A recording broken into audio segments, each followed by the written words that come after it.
Thalita e eu tô aqui para contar o meu testemunho, que aos 29 anos de idade eu tive um AVC hemorrágico no meu local de trabalho. E ali no meu local de trabalho mesmo foi onde eu pude ter os meus primeiros socorros com os meus colegas de trabalho, onde eles me levaram para o hospital. E eles me levaram especificamente para aquele hospital onde Deus queria que eu estivesse, porque ali tinha equipamentos para eu poder ser tratada. A gente tinha uma vaga na UTI, porque Deus já sabia que eu precisava daquela vaga na UTI. E ao chegar lá no hospital e ter noção da gravidade do que havia acontecido comigo, alguns colegas levantaram um clamor de oração. E Deus colocou no coração de uma delas, ela não vai morrer. Deus colocou no meu coração o nome dela, Thalita Come, e ela não vai morrer. Eu passei 4 dias em coma induzido naquela UTI. E assim como Lázaro, Deus me levantou após 4 dias. E passei mais 12 dias ainda na UTI, por permissão de Deus, porque Ele queria trabalhar a minha paciência, porque não foi fácil passar tanto tempo acordada num leito de UTI. Após acordar, ainda fiquei internada 1 mês, passei por 2 procedimentos cirúrgicos. Mas semana passada a gente fez um exame diagnóstico para saber como era que estava toda a minha questão cerebral. E para a honra e glória de Deus, no laudo médico, ele coloca lá como no resultado do exame, cura.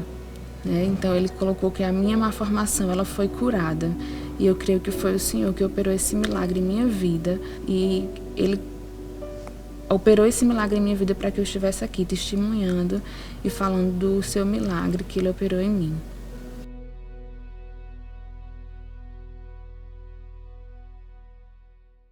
Lucas 17, verso 11. Capítulo 17, verso 11. A caminho de Jerusalém, Jesus passou pela divisa entre Samaria e Jerusalém. Ao entrar num povoado, 10 leprosos dirigiram-se a ele. Ficaram a certa distância e gritaram em alta voz: Jesus, mestre, tem piedade de nós. Ao vê-los, ele disse: vão mostrar-se aos sacerdotes. Enquanto eles iam, foram purificados. Um deles, quando viu que estava curado, voltou, louvando a Deus em alta voz. Prostrou-se aos pés de Jesus e lhe agradeceu. E este era samaritano. Jesus perguntou: não foram purificados todos os 10? Onde estão os outros 9? Não se achou nenhum que voltasse e desse louvor a Deus, a não ser esse estrangeiro? Então ele lhe disse: levante-se e vá. A sua fé o salvou. Louvado seja o nome do Senhor, amém? Queridos, vamos analisar o texto. Simples assim. Jesus estava encerrando o seu ministério. Esse é talvez um dos seus últimos milagres. Ele estava indo para Jerusalém para ser entregue, para ir para uma cruz.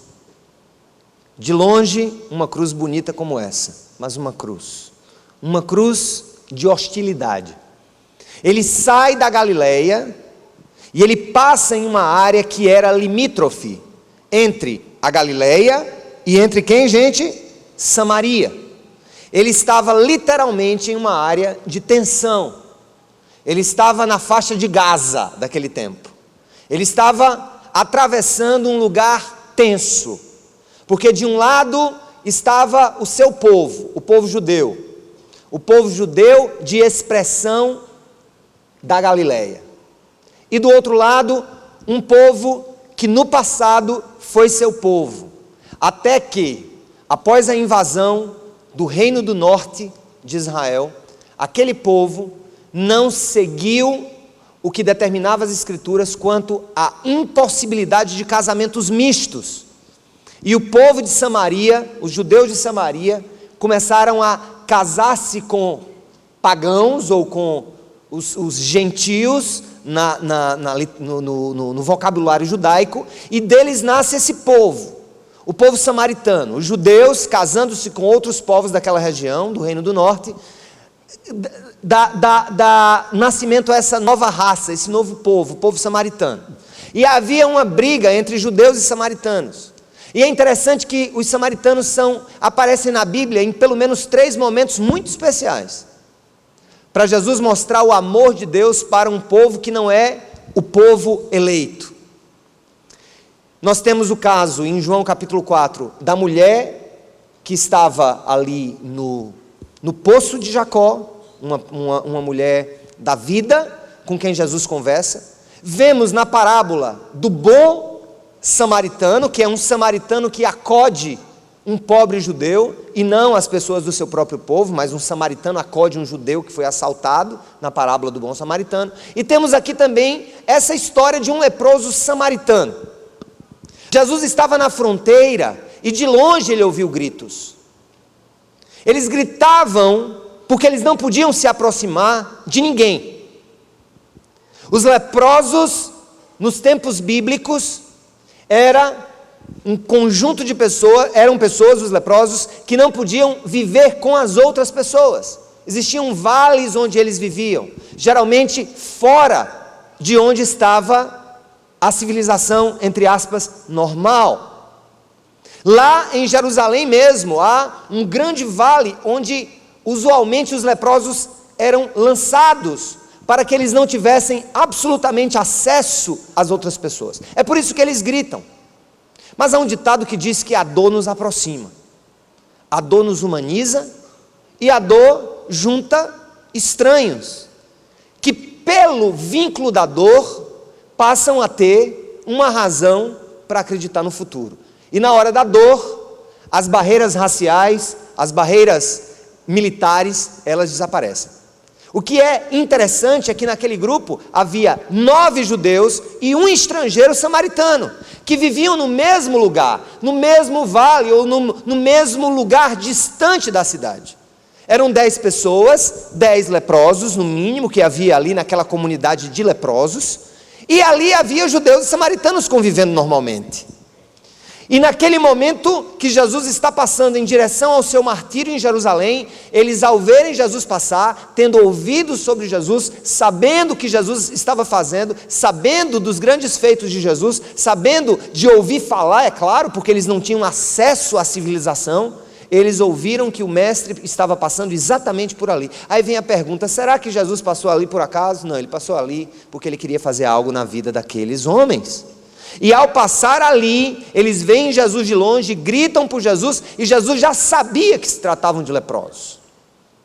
Mas uma coisa muito interessante nesse texto, é que Jesus manda que eles fossem se apresentar aos sacerdotes. Eu explico para vocês. Na lei judaica, quando alguém tinha lepra, o sacerdote é que identificava a lepra, e que dizia, se tratava, por exemplo, de alguma outra doença que não fosse contagiosa, o sacerdote é quem tinha a autoridade, ele era o médico que olhava a pessoa e dizia se ela tinha ou não tinha lepra, e se ela tivesse, ela era então exilada da civilização, e ela só poderia voltar, caso fosse curada, se os mesmos sacerdotes que diagnosticaram a enfermidade dissessem sim para que ela voltasse. Então, Jesus simplesmente diz: vá até o sacerdote para que se comprove que vocês estão curados. E aí se traça uma grande dinâmica, em que depois de serem vistos pelo sacerdote, apenas um voltou e agradeceu a Jesus, apenas um agradeceu a cura que estava acontecendo, apenas um agradeceu o que Jesus estava fazendo. E aquele um não era do seu povo. Eu tenho aqui algumas coisas muito importantes para falar para vocês. A primeira delas é que, claramente, o exercício da fé é algo que tende cada vez mais no nosso tempo a se ampliar.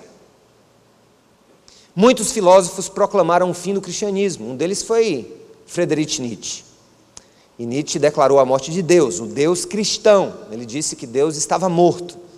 Ele, sem dúvida alguma, contribuiu profundamente para a morte espiritual da Europa.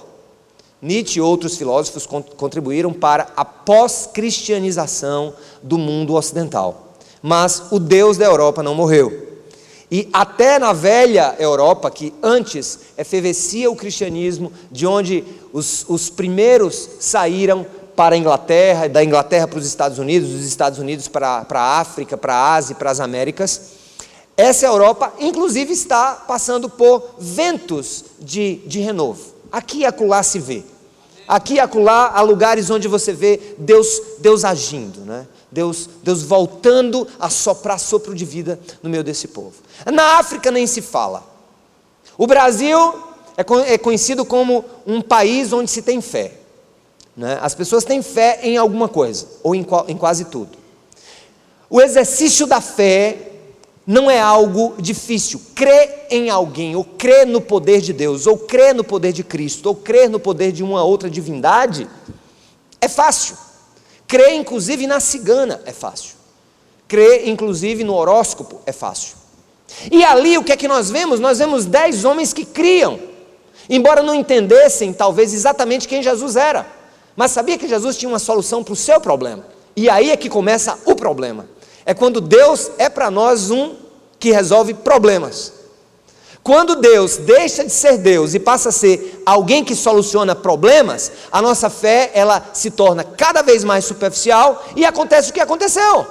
10 homens olham para Cristo, clamam por Cristo, querem Jesus para que Ele resolva um problema. E esse problema era a lepra deles.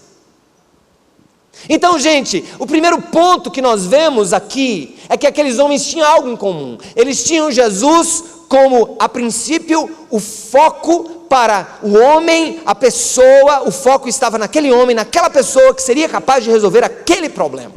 E eu tenho certeza que tem muita gente que veio aqui hoje porque espera que Jesus resolva um problema seu, ou que está procurando a Deus para que Ele resolva um problema seu, ou para que resolva 2 problemas seus.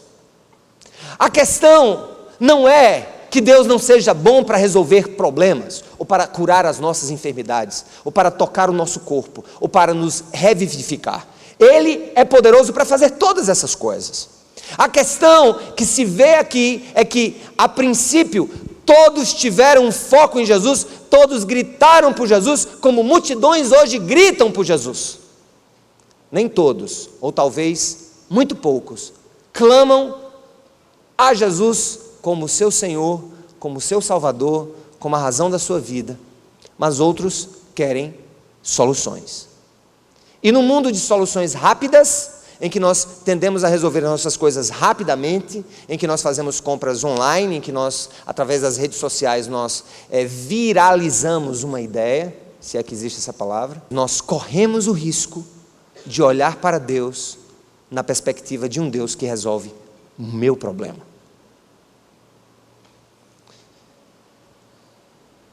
O segundo ponto que eu vejo nesse texto do leproso, que eu quero deixar para vocês, é que Jesus, ele olha para aqueles homens, e ele diz, vão até o sacerdote. Vamos ler o texto comigo, o texto é muito interessante, o verso 14 nos dá aqui uma palavra que torna esse texto enigmático.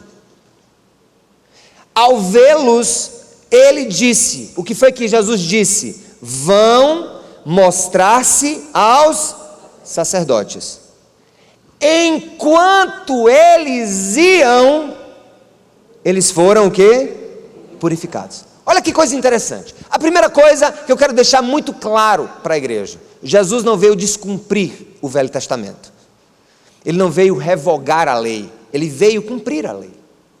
E aqui ele dá uma prova muito interessante. O que é que diz na lei? Que o leproso, quando é curado, ele tem que ser inspecionado por quem, gente? Pelo sacerdote. Então Jesus disse, vá até o sacerdote.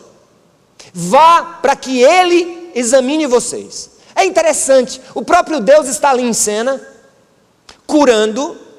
Ele poderia muito bem dizer assim, agora vá na cidade, conte às pessoas, conte o que eu fiz na vida de vocês, conte dos meus grandes feitos, mas não, vão primeiro ao sacerdote. Jesus está mostrando uma coisa, gente, que é um mistério desconhecido para grande parte da igreja cristã. Os milagres de Deus são operados com base na legalidade dos seus preceitos e doutrinas. Deus age com método, e Deus age com ética, Deus age seguindo princípios, Deus age seguindo preceitos. Ele não nega princípios, Ele não nega preceitos que Ele mesmo estabeleceu. Porque se Jesus quebrasse aquela regra, Ele estava quebrando a si mesmo. Porque quando Jesus é apresentado por São João, no primeiro capítulo do Evangelho de João, ele disse: no princípio era o Verbo, e o Verbo estava com Deus, e o Verbo era Deus. O Verbo, Logos, a palavra. Jesus é a própria palavra, Jesus é a própria doutrina, Jesus é a própria verdade. Ele disse: eu sou o caminho, a verdade e a vida. Ninguém vem ao Pai senão por mim. Então Jesus está enfatizando que o que foi ordenado para aquele povo no Velho Testamento deveria ser cumprido. Aquela lei cerimonial precisaria ser cumprida, porque ele queria mostrar que os milagres de Deus não se desassociam da nossa obediência à vontade de Deus. E aí vem a questão: a gente quer o milagre, mas a gente não quer a obediência. A gente quer o milagre do nosso jeito, a gente quer o milagre do nosso modo. Nós não queremos nos submeter à vontade de Deus, nós não queremos submeter a nossa vida à vontade de Deus, nós não queremos submeter os nossos relacionamentos à vontade de Deus. Você não quer submeter a gestão da sua empresa aos cuidados de Deus, você não quer submeter o seu casamento ao que Deus tem a dizer sobre o casamento, você não quer submeter a criação dos seus filhos ao que Deus diz sobre criação de filhos. Você prefere um livro qualquer, você prefere uma outra pessoa qualquer. Agora, para resolver seu problema, você quer Jesus. E o que ele queria dizer aqui era exatamente isso: cumpram a lei, cumpram o preceito que vos foi posto. E é interessante que aqui a obediência ligada à fé produz um milagre no processo. Escuta, obediência ligada à fé produz milagres no processo de obediência. Observe que enquanto eles estavam indo, porque foi meio estranho, né? Imagina, quando Jesus chegou para os 10 e disse assim: olha, vocês vão agora se apresentar ao leproso. Eu acho que um olhou para o outro: mas como? Se a gente ainda está tudo cheio de curuba. Como é que a gente vai se apresentar ao sacerdote? Está todo mundo doente aqui. Entenderam a questão? Estava todo mundo doente. Jesus disse: vai, se apresente. Mas como é que eu vou me apresentar se eu estou doente? Gente, aqueles homens, à medida que eles andavam, a Bíblia diz que enquanto eles, o quê? Vamos ver, eu acho que a Bíblia não, eu acho que eu não estou enganado. Enquanto eles iam, enquanto eles andavam. Então eles estavam aqui com Jesus, um olhou para o outro, todo mundo doente. Agora esse homem está mandando a gente se apresentar ao sacerdote. O sacerdote vai mandar a gente sair de novo, e o sacerdote vai brigar com a gente, porque a gente está com lepra, a gente não pode chegar perto de uma pessoa sã. E aí eles vão andando, olhando: eita, olha. E cada passo que eles davam, a cura brotava. Cada passo que eles davam, eles iam ficando limpos. A cada passo que eles davam, eles iam sendo curados. E o que é que a gente tem que aprender disso? Qual é o princípio que a gente aprende hoje? Deus quer fazer milagre na vida da gente, mas a gente precisa crer, a gente precisa obedecer, e a gente precisa viver como quem crê em um milagre. Mas ao mesmo tempo, nós não podemos duvidar, porque Deus nem sempre opera as coisas imediatamente, mas Ele opera em um processo de obediência, onde nós olhamos para frente, nós deixamos para trás o passado, nós confiamos no Senhor e nós andamos mediante a palavra de comando de Jeová. E quando Deus diz: vai, se apresente, quando Ele diz para nós: vai, me obedeça, vai, faça isso, vai, confie em mim, porque aí sim vocês vão ser curados no processo de obediência, vocês vão ser curados no meu processo na vida de vocês. Louvado seja o nome do Senhor por isso. Isso é muito interessante. A cura deles não veio na hora, a cura deles veio enquanto eles obedeciam. Você que está em casa, sua cura, sua vida, o poder de Deus sobre a sua vida, está se realizando à medida em que você busca humildemente de maneira honesta fazer a vontade de Deus em tudo na sua vida, especialmente fazer a vontade de Deus quando tudo parece insano, quando tudo parece sem sentido, quando tudo é nonsense, sem sentido. Nós vemos então que todos tiveram foco em Jesus, vimos que o milagre aconteceu à medida que eles obedeceram a Deus, e foi um processo de obediência que levou ao milagre. Agora, em terceiro lugar, tem uma coisa muito interessante. Apenas um voltou. E aquele um não era do povo de Jesus. Eu fico pensando, gente, não tem nada que estrague mais relacionamentos do que a ingratidão. Eu acho que de todas as coisas que alguém pode fazer conosco, a ingratidão é a mais terrível. E por favor, não se vitime. A pior coisa que você pode fazer com alguém é ser ingrato ou ingrata com relação ao que ela fez. Conta-se a história de um professor aposentado de 70 anos que dedicou 50 ao magistério. E ele disse que aos 70 anos, compulsoriamente aposentado, depois de anos dedicado ao ensino, ele recebeu um bilhete. Querido mestre, ao passar na escola onde muito aprendi dos vossos ensinamentos, lembrei-me de você. Lembrei-me da sua dedicação, lembrei-me da sua paciência. E quero lhe dizer, ainda que com muito tempo, muito obrigado. Sou muito grato ao que você foi em minha vida, porque parte do que eu sou hoje tem a ver com os investimentos que você fez em mim. Ele leu, chorou e comentou com a família. E ele disse: dos meus 50 anos de magistério, a única vez que eu recebi um obrigado de um ex-aluno. E assim caminha a humanidade. Assim caminhamos nós. São anos de relacionamento sem obrigado. São anos de relacionamento sem obrigado. São anos de convivência sem gratidão. A ingratidão nos torna coisas. A ingratidão seca as veias do sangue relacional. E Jesus está aqui mostrando que ele sente isso também na própria pele. E é interessante que a tendência comum nas nossas vidas, e você que está em casa me acompanha, você há de concordar comigo. Os mais próximos tendem a ser os mais ingratos. Quantos filhos ingratos não estão sentados nesse auditório? Quantos maridos ingratos não estão aqui? Quantas esposas ingratas? Quantos amigos ingratos? E nós vamos nos tornando assim ingratos, porque no final das contas Deus quer de nós relacionamento.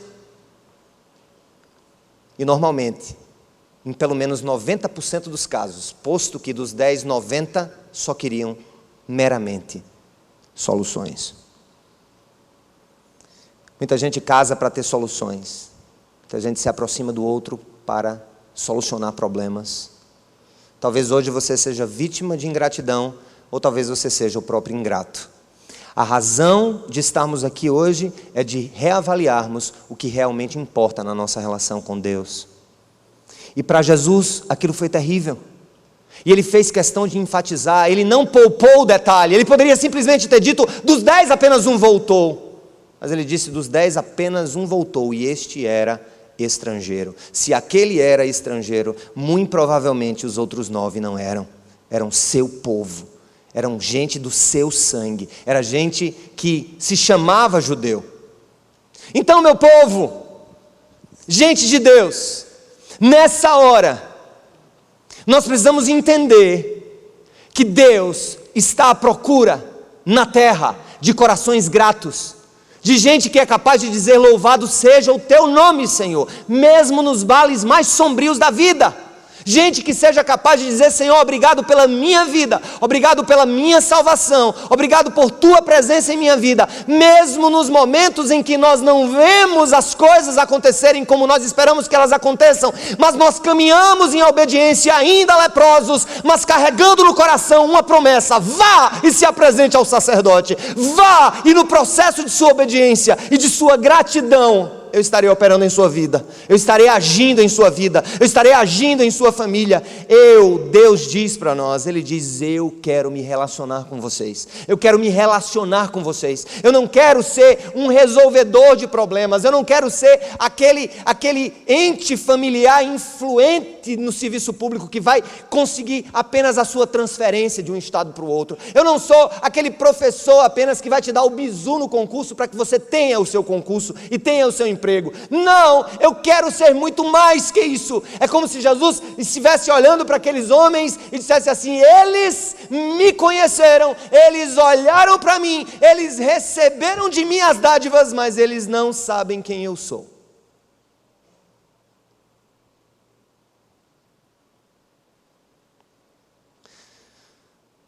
Dez homens foram curados, mas um só encontrou a vida.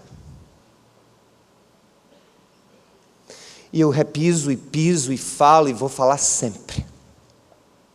Creio que Deus é um Deus que opera milagres, amém, gente? Hoje. Ele liberta, Ele cura, como fez na vida da nossa irmã. Ele faz tanta coisa linda, todo o tempo. Ele nos deu, por exemplo, essa comunidade. Quando eu fico aqui hoje, preguei hoje de manhã, e digo: Deus, nossa, quanta gente, agora quanta gente, lá na Domus quanta gente. E tudo começou tão pequeno, o Senhor foi acrescentando, o Senhor foi acrescentando, o Senhor foi dando. Mas uma coisa é muito real em tudo isso. As grandes curas que Deus realizou na humanidade, os grandes feitos, ficaram para trás. Lázaro ouviu a voz dele, a pedra foi removida, ele reviveu, mas morreu de novo.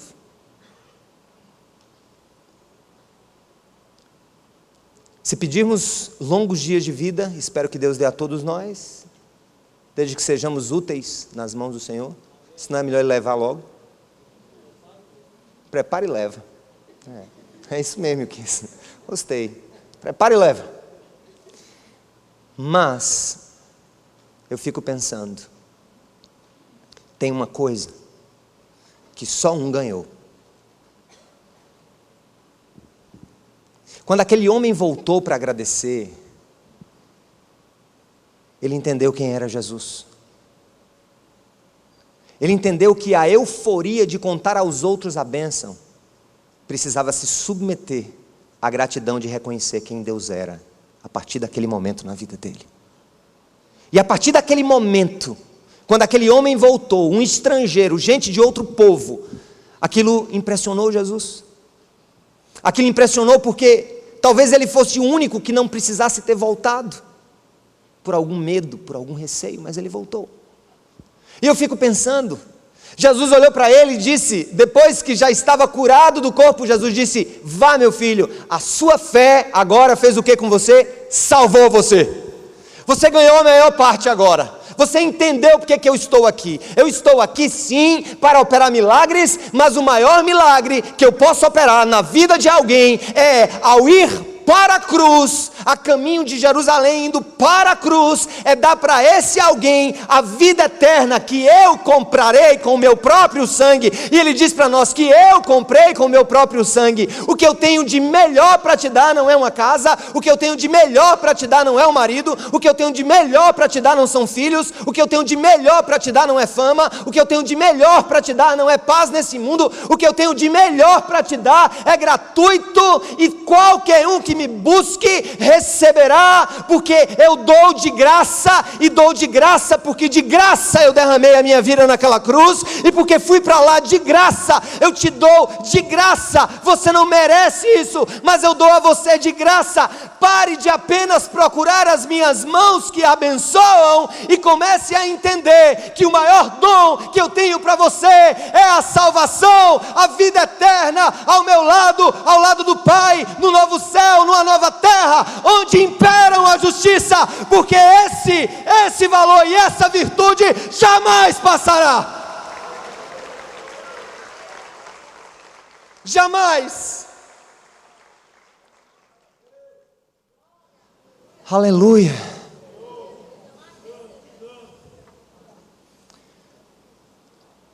Todos tinham foco em Jesus para a solução dos problemas. Todos obedeceram para alcançar o milagre. Mas só um foi salvo. Escuta, quero fazer uma pergunta chave para você agora. O que é mais importante para você hoje? Jesus ou as bênçãos de Jesus? Cheque mate. Jesus ou as bênçãos de Jesus? Então diga para ele: Senhor, Tu és a minha porção, Tu és a minha herança. Como eu te tenho, eu tenho a vida. Tira a ingratidão do meu coração. Tira a ingratidão dos meus relacionamentos. E me faz sempre voltar para te agradecer. Amém.